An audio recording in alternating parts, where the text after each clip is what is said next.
Retour ici pour la suite de votre émission avec nos chers invités Sana Veyuel, Komlan Sadio et tout, Firmin Teko Agbo et Gabin Adjaro. On passe au Burkina Faso 3 jours après l'embuscade, j'allais dire, de Déhou. Les soldats du détachement de Tem Akof ont été visés. C'était lundi 20 février. Près de la frontière avec le Mali. Selon des sources sécuritaires, au moins 15 d'entre eux ont été tués, une trentaine sont blessés et un grand nombre portés disparus. Firmin Teko Agbo, on a vu, cela fait à peu près 24 heures avant ce qui s'est passé. On a vu 51 soldats burkinabés qui ont été tués, même si en face il y a aussi des terroristes qui ont été neutralisés. Alors, l'escalade, ça continue au Burkina Faso et malheureusement. Oui, malheureusement, ça va continuer davantage. Ah ça bon? va continuer davantage. Et moi, c'est une situation qui me cœur parce que lorsqu'un Africain tombe, moi, ça me fait tellement mal au cœur parce qu'on a besoin de toutes les énergies pour construire le continent. Et quand cela se passe comme ça, et surtout quand c'est des erreurs de certains dirigeants qui occasionnent cela, je me dis, ça fait mal. On pouvait éviter ce genre de choses. Moi, quand j'ai eu cette bilan par l'information, je me demandais où se trouvaient les Russes. Où se trouvait Wagner. Officiellement, ils ne sont pas encore au Burkina. Mais ils sont pas. Mais il y a au niveau de la frontière entre le Mali et le Burkina Faso, il y a les Wagner devraient être là, non? Wagner devrait être là. N'oubliez pas qu'il y a déjà une coopération entre le Mali et le Burkina Faso et la Guinée. Bon, je laisse de côté la Guinée d'abord. Mais entre le Mali et le Burkina Faso, c'est un amour très fort, un amour très fort. Un amour des premières heures. Vous savez, lorsque vous tombez amoureux pour la première fois d'une jeune fille, que la fille, et que c'est réciproque, vous savez comment ça se passe. Sacré firme. C'est comme ça entre le Mali et le Burkina Faso. Normalement, les Wagner devraient être aux côtés du Burkina Faso aussi pour combattre ces terroristes-là. Juste dire que ces histoires de Wagner, de Russes-là, c'est des blagues qu'on nous raconte parce que et ces Wagner sont là. Je dis ces Wagner sont là, mais on continue de tuer nos frères. Mais quand on prend les Maliens, ils témoignent que les instructeurs, eux, ne parlent pas de Wagner. Les instructeurs russes arrivent à apporter beaucoup de choses. Ils ont apporté beaucoup de choses. Mais on a appris aussi récemment que le Premier ministre Choguel Maïga a dû écourter son voyage au nord du Mali pour raison d'insécurité. Vous imaginez, insécurité, ça veut dire qu'ils n'ont pas les moyens suffisants pour contrôler sur le plan sécuritaire tout le nord du Mali. Et nos amis ont des problèmes. Vous imaginez, nos amis ont des problèmes. Et moi, ça me fait tellement mal parce que qu'on s'amuse comme ça ou qu'on veuille s'amuser comme ça avec la vie de tout un continent. Regardez ce qui vient de se passer au Burkina Faso. 51 morts, plus 15, ça fait combien? En moins d'une semaine. Ça fait combien? 106 déjà soldats qui meurent comme ça. Alors que vous avez un problème au niveau de toute l'armée. Mais en face, il y a des terroristes qui ont été aussi tués. En nombre d'ailleurs. Non, on parle de 130. Pas. Les gens là, ils vont toujours se multiplier. Il n'y a pas de problème à ce niveau parce que à leur niveau, il faut un règlement des recrutements. L'autre chose que je voulais faire observer aussi. Maintenant, j'ai appris que Ibrahim Traoré, il a fait recruter des jeunes volontaires. Ces jeunes volontaires sont où? Normalement, ils devraient travailler jusqu'à ce qu'on ait moins de morts au niveau des soldats. Mais ça veut dire ça veut dire sa politique là, sa politique sécuritaire n'est pas si efficace. Je vous ai dit ici une chose. Moi, j'ai juste une simple chose à dire ici. Le Burkina n'a plus de sécurité. Il faut que ceux qui nous suivent le comprennent. Le Burkina n'a plus de sécurité. Le Burkina, pour reconstruire sa sécurité, il faut des dizaines d'années. Alors, ne laissons pas Ibrahim Traoré détruire ce qui nous reste. Le Burkina, c'est le Togo. Le Mali, c'est le Togo. Nous sommes voisins. Vous imaginez? Le Burkina ne peut pas laisser le président ou le chef de la junte, j'allais dire, le chef de la junte détruire le peu de sécurité. Comment quelqu'un qui va au front, on le voit aller au front pour combattre les terroristes. Je vous ai posé la question l'autre fois. Je vous dis, mais son palais, c'est au front. Parce qu'il est militaire, son palais au front, où on lui a érigé un palais comme chef de guerre. Quel chef de guerre? Tout le monde est chef de guerre. Le chef de guerre n'a pas à se positionner régulièrement au front. Si on le tuait maintenant, ça veut dire on va tout reprendre à zéro pour reconstruire les choses de façon beaucoup plus institutionnelle. Maintenant, ça va encore retarder le pays. Le Burkina n'a plus de sécurité. Il faut que les Burkinabés fassent un effort pour dégager Ibrahim Traoré du pouvoir. Ah bon? On doit le si on le dégage, alors si on le dégage, est-ce qu'on aura la sécurité? Parce que sous le président démocratiquement élu, Roch Christian Kaboré, on a vu l'insécurité à un certain niveau. Après, c'est Paul-Henri Sandaogo d'Amiba, c'est la même chose.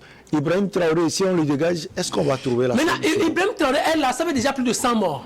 Celui-là qui se disait le Messie est venu, il y a déjà plus de 100 morts. Lorsque Jésus-Christ est venu sur cette terre, il a eu combien de morts de son temps? C'est lui le Messie.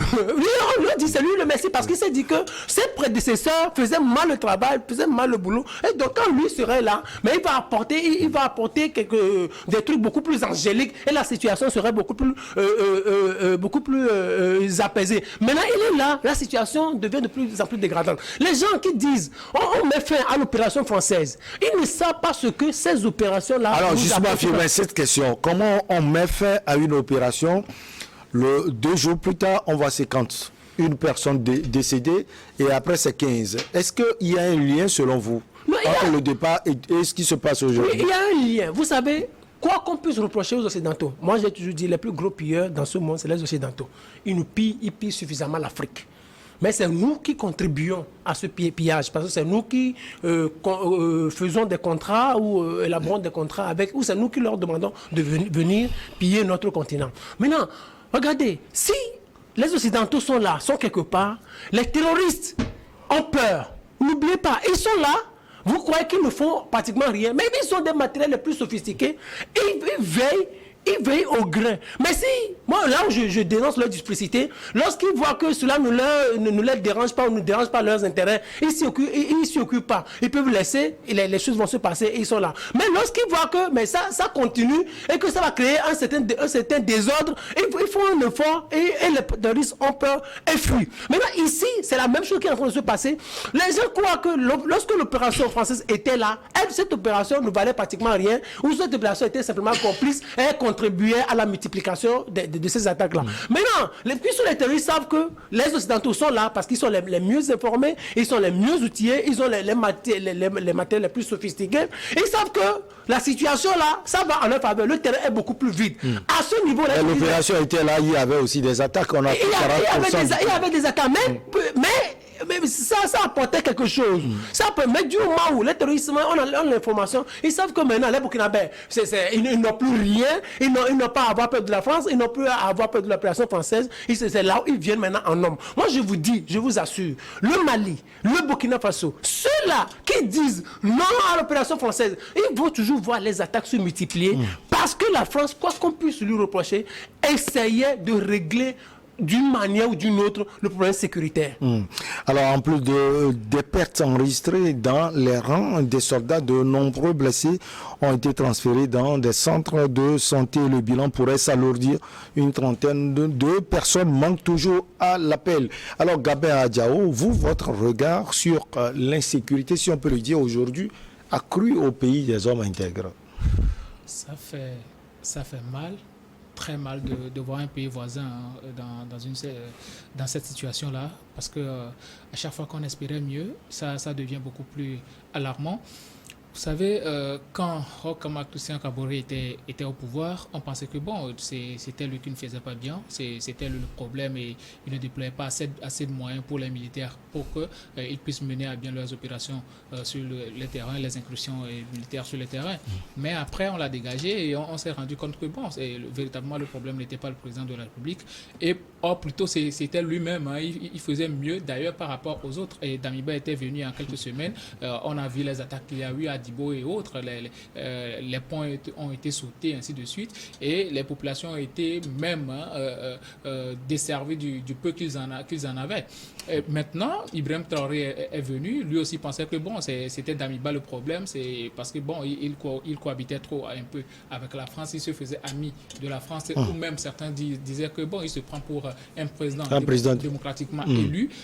Donc, il a un peu oublié la mission qui lui était dévolue. Maintenant que Ibrahim Traoré est venu, maintenant lui aussi il se confronte à la dure réalité du terrain. Et je crois que il essaie quand même d'apporter du peu qu'il a. Il n'apporte rien.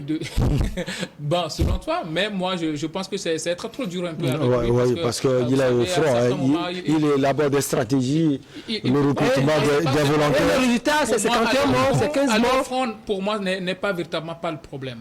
Tu es un chef de guerre, tu es un militaire, il y a des colonels, il y a des lieutenants, il y a des capitaines qui peuvent aller au front et mener à bien les opérations. Maintenant, si tu laisses la gestion du pays, parce que quitter le palais présidentiel, qui va gérer les affaires courantes, qui va gérer les audiences et les coopérations entre les autres États. Il faut quand même laisser tout le monde faire son travail, ce qu'il faut, tu les mets à leur disposition. Maintenant, est-ce qu'il met à disposition de ces troupes-là ce qu'il réclamait pas auparavant quand lui-même il faisait partie de l'armée? C'est aussi ça parce que c'est ce qu'on reprochait à Roch Marc Christian Kaboré, par exemple. Le problème n'est pas véritablement pas la coopération avec la France. Chaque pays est libre de coopérer avec qui il veut.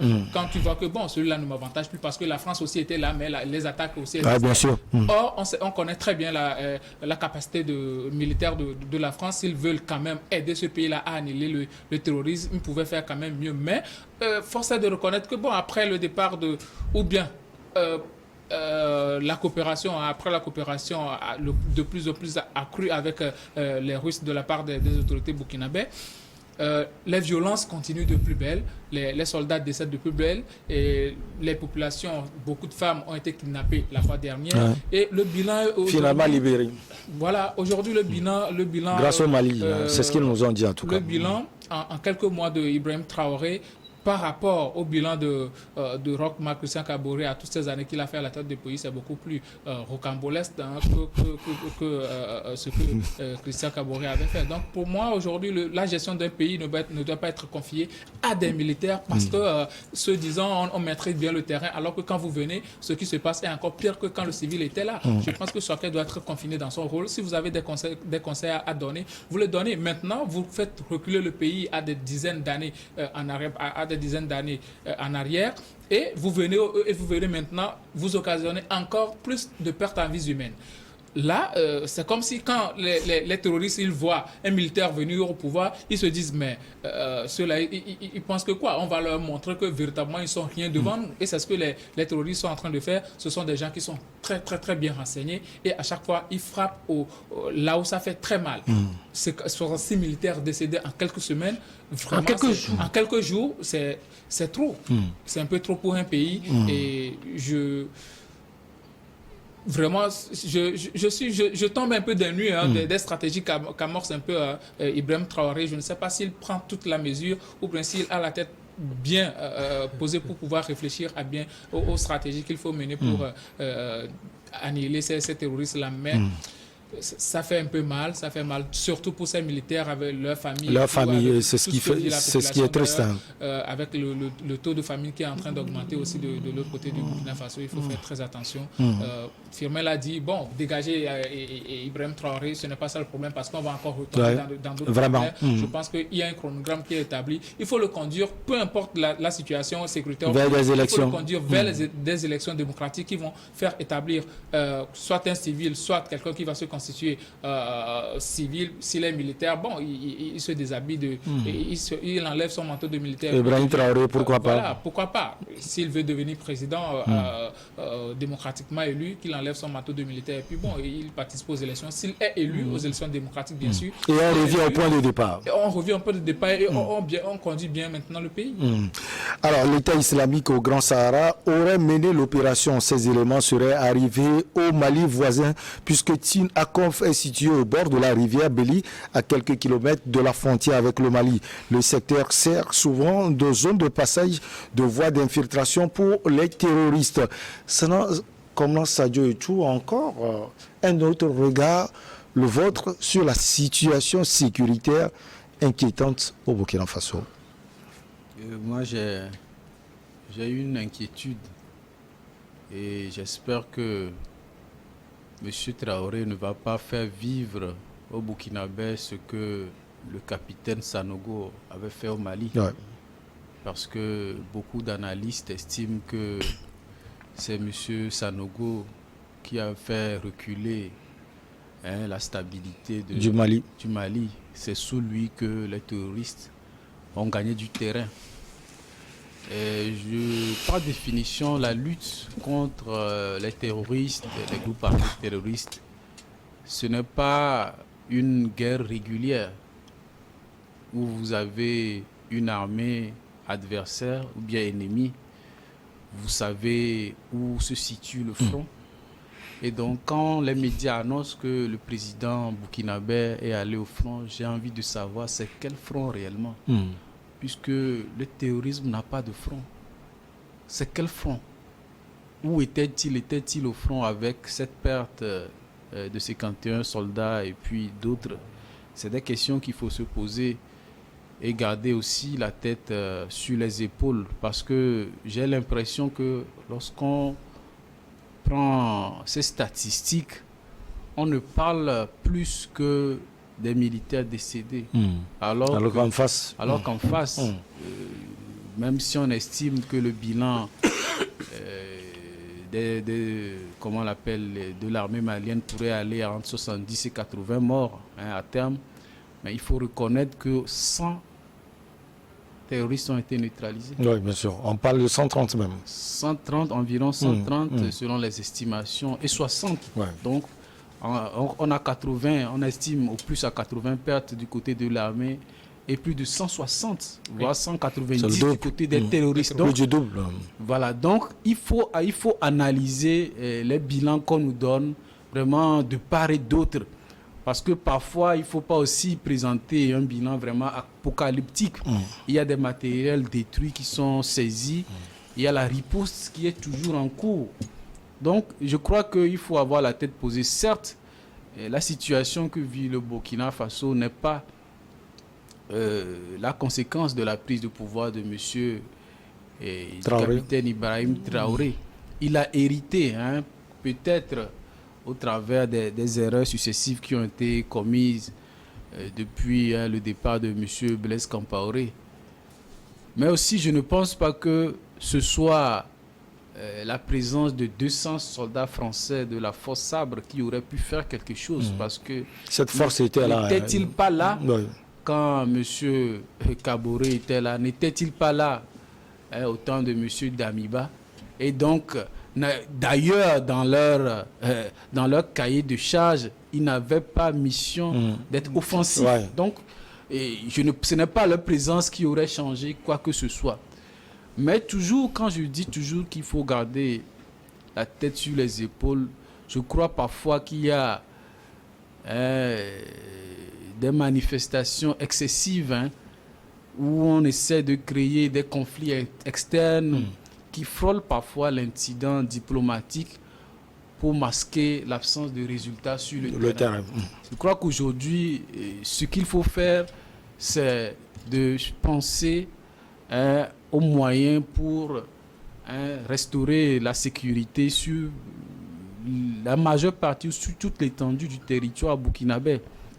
Et ceci doit être fait en laissant, n'est-ce pas, cette stratégie qui consiste à créer des adversaires entre pays voisins, parce que la lutte contre le terrorisme, seul le Burkina Faso ne pourrait y faire face, ni seul le Mali, ni seul le Togo, ni seul la Côte d'Ivoire. Vous savez, quand vous créez des incidents qui vous mettent mal à l'aise, vous sapez déjà à l'avance la lutte contre le terrorisme, parce que et le Mali, et le Burkina Faso, et le Niger, et la Côte d'Ivoire, tous ces pays-là, aussi bien le Togo, sont condamnés à faire la lutte ensemble. Nous sommes condamnés à faire une lutte ensemble. Qu'en est-il des relations entre le Mali et le Niger? Qu'en est-il des relations entre le Mali et la Côte d'Ivoire aujourd'hui? Donc, je crois qu'à un moment donné, il va falloir laisser cette rhétorique, c'est-à-dire ce populisme qui veut qu'on exploite, qu'on surfe sur la démagogie en essayant de mettre en avant un sentiment de souveraineté. Mais moi, je dis, cessons d'être, de nager dans ces mares marécageuses, parce que ça n'avantage personne. Ça n'avantage personne. Est-ce que les gens continuent par importer de la France? Les gens continuent par commercer de la France? Nous continuons toujours par utiliser le franc CFA. Et nous continuons toujours par importer des Occidentaux. Et parce que 200 soldats ont quitté votre pays, bien sont en fin de mission, vous êtes en train de crier de joie le jour de la souveraineté. Quelle souveraineté? De quelle souveraineté? Nous n'arrivons pas à combattre avec nos propres moyens. Des groupes armés terroristes. Nous avons toujours besoin de leur armement. Vous avez toujours besoin de soutien, soit russe, soit français. Et vous estimez que vous êtes souverain, des gens font du jour de la souveraineté retrouvée. Maintenant, je crois qu'à un moment donné, il faut qu'on s'asseye et puis avoir au moins 5 minutes pour qu'on soit un peu sérieux en Afrique. Sortir des marques marécageuses, j'ai retenu cela de votre développement. Firmin Tekou Agbo, est-ce qu'il a parlé de populisme aussi sur le chemin de la souveraineté de l'Afrique? Parce que c'est ce qu'on clame. Est-ce que vous pensez qu'il y a des erreurs, des choses à corriger véritablement pour avancer? Parce que l'insécurité est on ne peut plus grande devant l'Afrique. Des choses à corriger, non, moi je pense des choses à reconstruire. Des choses à reconstruire totalement. Donc à corriger alors. Mais Sana Sadio a dit quelque chose tout à l'heure, je vais lui répliquer avant de faire 2 petits développements. Mais quand il dit que le chef de la junte, Ibrahim Traoré, a hérité d'une situation, qui l'a forcé à hériter? Qui l'a forcé à hériter? Qui l'a forcé à hériter? Il a fait un coup d'État, il a fait un putsch. Il doit être traduit devant la juridiction nationale et internationale. C'est un crime. Parce qu'avec ce putsch, il y a eu des morts. Il a déstabilisé. Il a fait un putsch à quelqu'un qui a fait un putsch. Il a fait un putsch à quelqu'un qui a fait un putsch. Et maintenant, il s'attend à avoir quel résultat? Vous venez avec la violence, vous n'aurez que la violence sur votre chemin. C'est-à-dire que les terroristes vont le combattre. Ils vont le prendre comme ami, comme interlocuteur de guerre. Et ils vont toujours chercher à le combattre. Il a hérité de quelle situation? C'est lui-même qui est allé chercher le problème et il doit l'assumer. Mais malheureusement, il ne pourra pas l'assumer. Vous savez, le petit développement... Il s'est proclamé un défenseur. Un défenseur. Et il les défend bien. Il a pu défendre les 51 soldats. Il a pu défendre les 15 soldats. C'est très tôt pour lui faire ça. Oui, c'est vrai. C'est vrai. Vous voulez que 1000 soldats meurent d'abord ou 1000 civils soient tués d'abord avant qu'on lui fasse le bilan? C'est quand même une guerre asymétrique. Il y a des qui lui a demandé de venir se mettre là au front? Qui lui a donné ce travail? La mort, vous savez, lorsqu'on fait un putsch au 21e siècle, il veut sauver son pays. Il veut sauver son pays, donc on va lui dire que va, laisse tes amis et tes frères mourir comme cela. C'est comme ça qu'on sauve un pays. S'il veut venir au pouvoir, vous l'avez dit. Il y a 51 tués, mais 160 de côté des ennemis. Mais attendez. C'est ça le vrai bilan aussi. C'est ça le vrai bilan. Non, moi je ne veux pas. Donc ce n'est pas une situation aussi alarmante comme vous dites. La situation, pour moi, est alarmante dans la mesure où il y a un Burkinabé qui est tombé. Il y a 2 Burkinabés qui sont tombés. Les terroristes aussi sont tombés. Pour les terroristes, excusez-moi de vous le dire, d'être plus cru. C'est-à-dire, je m'en fous. Ah, ça c'est de la mauvaise foi. Non, c'est pas une question de mauvaise foi. Mais ce qu'on lui dit. Mais attendez. Mais Gabé a dit, il est venu, ou c'est vous qui lui dites qu'il est venu en défenseur. Mais donc il n'a pas la capacité de pouvoir défendre les 51, encore moins les 15. Mais attendez, c'est un mauvais défenseur. C'est un mauvais défenseur. Il n'a pas pu empêcher le but. Il n'a pas pu empêcher le but. On a marqué le but. 51 buts, 15 buts. C'est un mauvais défenseur. On doit lui changer de place. On doit le sortir du jeu. Même le banc, il n'aura pas sa place sur le banc. Il n'aura pas sa place sur le banc. Il peut plus s'entraîner aussi. Il n'a même plus droit à l'entraînement. Ce n'est pas en réalité la politique ou le sommet de l'État, il n'y a pas sa place. Sa place, il la connaît mieux. Vous savez, si nous avons pu avoir ce problème-là, c'est aussi en partie à la gestion de Roch Christian Kaboré. Lorsqu'il y avait eu l'attaque de l'état-major en 2018, Roch Christian Kaboré est sorti sur les médias et vous savez ce qu'il a dit? Il a dit, lorsqu'il a pris le pouvoir, il y a des chefs terroristes qui sont venus le voir pour lui dire, monsieur Blaise Compaoré nous devait de l'argent, nous devait 60 millions, nous devait tel argent, tel ceci. Mais il a dit que lui n'est pas dans cette complicité. Et il n'est pas dans cette complicité. C'est la gestion quand même de l'État. On ne peut pas donner l'argent des millions aux gens comme ça. Il y a cette affaire-là que je clame tous les jours, ou je répète tous les jours, ce qui s'est passé avec les FARC en Colombie. C'est-à-dire, il y a des moments où lorsque vous êtes obligé de négocier. Vous êtes obligé de négocier. Les gens sont venus te voir. On dit, mais c'est ce que Blaise Compaoré nous faisait et on n'attaquait plus. Et tu as dit que non, que tu n'es pas dans cette complicité-là. Ok, les gens sont partis. Et quelques temps après, il y a eu cette attaque de l'état-major. Vous imaginez. Donc, pour gagner dans cette guerre-là, moi, je propose toujours deux choses. La première chose, il faut négocier avec les terroristes. Si on ne négocie pas avec les terroristes, moi, je ne pense pas qu'on puisse avoir la victoire un jour. La deuxième chose, moi, je trouve que la deuxième chose, il faut négocier avec les Occidentaux, il faut négocier avec l'Arabie Saoudite et le Qatar. Alors, est-ce que la division au sein de l'armée burkinabé aussi n'est pas un problème? On l'a dit, le chef de la junte, il est souvent au front, selon les informations. Est-ce que les autres corps sont aussi engagés comme Ibrahim Traoré l'est aujourd'hui? Parce que ça pourrait donner aussi un résultat. Cette division ne se sent pas sentir? Bon, on peut le dire ainsi, que cette division, ça se fait un peu sentir parce qu'on ne le dit pas assez, mais quand même, il faut savoir que les autres forces ne sont pas tout aussi engagées comme l'est la force que dirige Ibrahim Traoré aujourd'hui. L'armée, ça doit être un collège qui affronte les terroristes aujourd'hui, mais quand même, on remarque qu'il y a toujours ces petites bisbilles là et la presse le dit à chaque moment, les petits problèmes entre les corps et tout. Donc, je pense qu'il va falloir qu'on arrive quand même à l'essentiel. L'essentiel aujourd'hui, c'est la sécurité du Burkina Faso. C'est le plus important aujourd'hui. Peu importe que la tête de Ibrahim Traoré ne me plaît pas ou quelque chose du genre, quand même, il faut savoir qu'il faut aller à la sécurité du pays avant de penser à dégager quelqu'un, avant de penser à faire partir quelqu'un. On a Firmin vient de dire quelque chose qui, ma foi, est un peu erroné. Parce que dire qu'il faut négocier avec les terroristes, on ne négocie pas avec un criminel.